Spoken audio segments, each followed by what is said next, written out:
Good evening, everyone. Welcome back to our YouTube channel, Vlogger Yours Truly. God is good all the time and praise the Lord. So atong hisgutan karon ang topic nga Holy Rosary Part 2. Salamat sa iyo, aking Panginoong Jesus.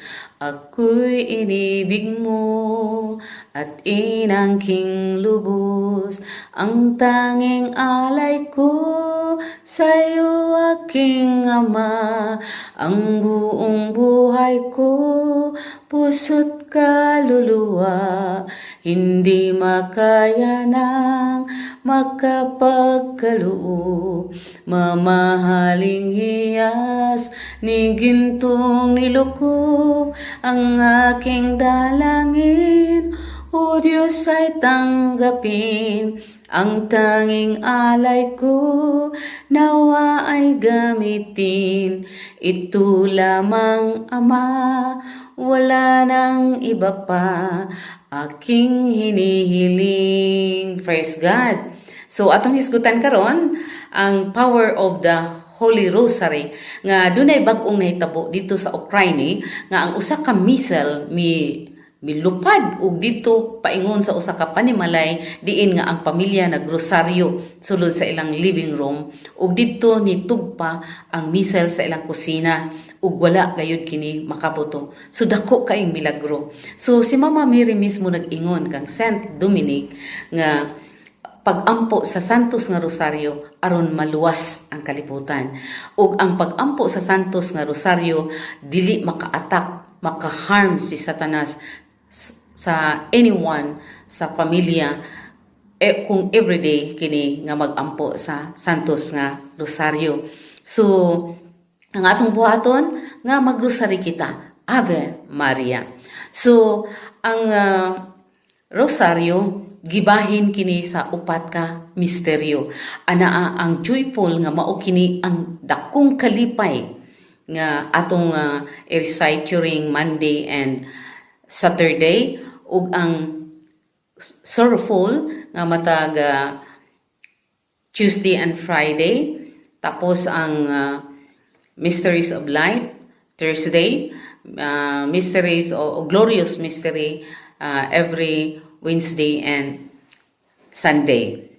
So ang joyful mystery mao kini ang dako kayong kalipay nganuman anaa dinha nabilong ang lima ka misteryo sa joyful.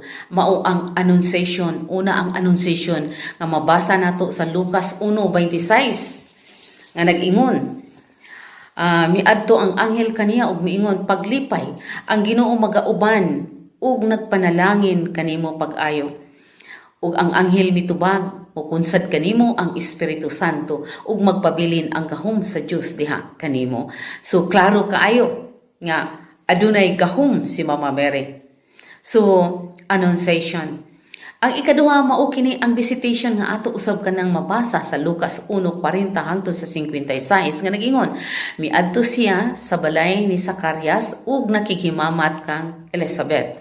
Sa pagkabati ni Elizabeth sa pagpangumusta ni Mama Mary, milihok ang bata sulod sa iyang tiyan, unya na puno sa Espiritu Santo si Elizabeth. So ang ikatulo mo ang birth of our Lord nga dinhi dako kining kalipay nga natawo na ang Dios, nasa Lucas 2:6 ug samtang didto sila sa Bethlehem miabot ang panahon nga nanganak na siya, gipahiluna sa pasungan kay wala may luna sa balay abutanan. Ug ang ikaupat mao ang presentation in the temple nga mabasa nato sa Lucas 2:21 hangtod sa 39 nga nag-ingon, miabot ang panahon nga si Jose ug Maria nagtuman sa seremonya sa paghinlo sumala sa gisugo sa balaod ni Moses. Busa gidala ang bata ngadto sa Jerusalem aron ihalad sa Ginoo. So mao usab kini ang gihimo nato nga nganong bata pa gipresent in the temple nga mao ang bunyag, mao ang paghinlo sa sala. So ang ikalima mao ang finding in the temple. Nga dito sa Lucas 2:41 hangtod sa 51 makita nato nga sa ikatulo ka adlaw nakit-an nila siya dito sa templo nga naglingkod uban sa magtutunlo ug namati kanila ug nangutana. So sulod sa tulo ka adlaw nakit-an si Jesus ug nagtuo pud si Mama Mary nga si Jesus naguban diha sa pagpanguli na nila apan sa usa ka adlaw na nilang pagbaktas wa din si Jesus so ilang gipangita. So mao kini ang joyful mystery, ang kalipay. Sunod mao ang sorrowful mystery nga ato kining makita diha sa Isaiah 53:4. Ug ang sorrowful mao kini ang kasakit, mao kini karon ang atong gihandom sa Lent season sa Holy Week. Mao dinhi ang unang misteryo sa sorrowful mao ang agony in the garden nga makita nato sa Mateo 26:36-46. Unya si Jesus miadto sa usa ka dapit ug ginganlag Getsemani kuyog sa iyang mga tinun-an ug miingon siya, paglingkod kamo dinhi samtang moadto ako didto ug magampo. So dinhi ang pag-ampo ni Jesus Christ dito sa Garden of Gethsemane. So diha sa atong pagrosaryo, atong gipamalandungan.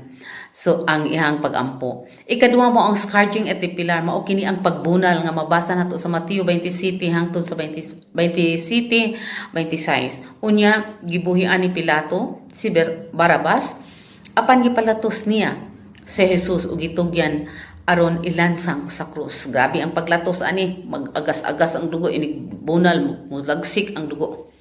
So ang ikatulo mao ang crowning with thorns nga makita nato sa Mateo 27:29. Ug naghimo sila korona gikan sa mga sangang tunukon ug gipahaom nila kini sa iyang ulo. Laliman ka, pahaom sa ulo, tunukon.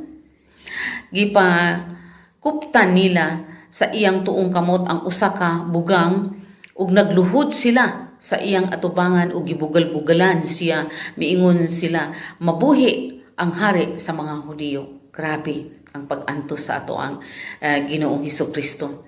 Sunod, ang carrying of the cross nga mabasa usab nato sa John 19:17. Busa ilang gidala si Jesus.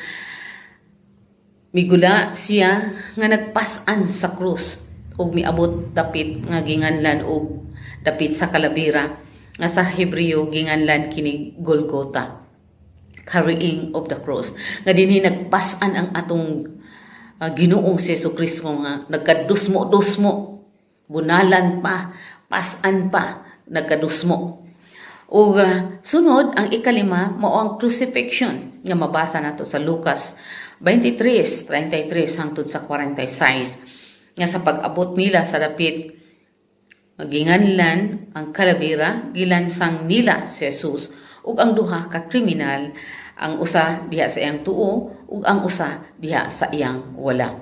So during sa atong pag-recite o pag-ampo sa Santos nga Rosaryo, sa kalipay nga tinuod nga kalipay nga miabot na taw ang ato ang makagagahong prinsipe nga prinsipe sa panagdait. Ug ang sorrowful mao na usab kini ang kasakit, ana ang kalipay, ana ang kasakit. Ang sorrowful nga mao kini atong gihandom kanunay panahon sa Kwaresma, panahon sa Holy Week. So mao usab kini during sa pag-ampo nato, atong gipamalandungan ang kinabuhi ni Kristo sa iyang kasakit dito sa agony nga naghangyo pa gani ni siya siyang amahan nga pero ingon siya dili ang iyang kabubuton kundi ang kabubuton sa amahan. So padulong na siya ilansang sa krus tapos bunalan pag yun inigbunal ani nakakita ko ani sa salida manglagsik ang panit, manglagsik ang iyang dugo ug ang inahan nagtan-aw. Mao ka nga gitawag usab og sorrowful si Mama Mary na kay nagkuyog-kuyog na si Mama Mary sa diha sa kasakit ni Kristo. Wa gyud na siya mobuwag dito sa tiilan sa krus. Mao nga dito sa tiilan sa krus gibilin kini siya sa simbahan. Nga miingon si Jesus nga inahan tanawa ang imong anak, anak tanawa ang imong inahan. So ang gahom ni Mama Mary, ang gahom sa Espiritu Santo, magpabaylin kang Mama Mary. So mao ka na nga once mag-rosary kita, the most weapon kay dinha napildi si Satanas sa pagkatao ni Kristo, sa kasakit ni Kristo, ilabi na sa glorious, sa pagkabanhaw ni Kristo, ug ang kahayag nga mao ang luminous. So atong paningkamutan nga magrosaryo kita, una sa atong kaugalingon, dalhon nato sa atong panimalay. Ug kung pwede lang, muingon ta, magrosary ta, magrosary, mangayo tag panabang nga tagaan ta og kusog nga makarosaryo ta. So kung gusto kita nga mutabang kita aron sa pag-save sa kalibutan, pray the Holy Rosary. So maayong gabi, daghan kayong salamat.